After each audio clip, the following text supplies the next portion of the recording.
May isang lalaki na ang pangalan ay Banong. Itong si Banong ay laging binubuli sa kanilang barangay.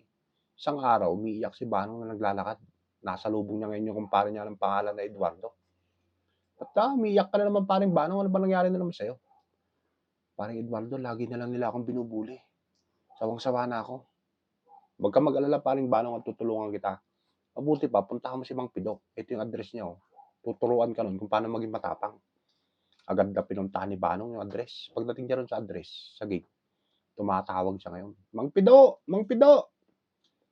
Lumabas yung matanda. Ano ba may paglilingkod ko sa'yo, iho? Mang Pido, tulungan nyo nga naman po ako. Lagi po kasi akong binubuli sa aming barangay. Gusto ko pong maging matapang. Napakadali naman pala ng problema. Halika, sumama ka sa akin. Doon tayo maggagabutan sa likod ng bahay ko. Ginapos siya ni Mang Pido ngayon sa malaking puno ng mangga. Yung hindi siya makakawala at saka siya nilagyan ng blindfold. Sandali lamang iho at may kukunin lamang ako sa loob ng bahay. Paglabas ni Mang Pido, may dala siyang diaper na punong-puno ng tae. Ipinahid niya sa mukha ni Banong. Walang yamang Pido. Ano ba to? Tae to ah. Pag ako'y nakawala dito, dudurugin kita matanda ka, walang ya ka. Sabi ni Banong yun, nagwawala, galit na galit. O ayan iho, matapang ka na.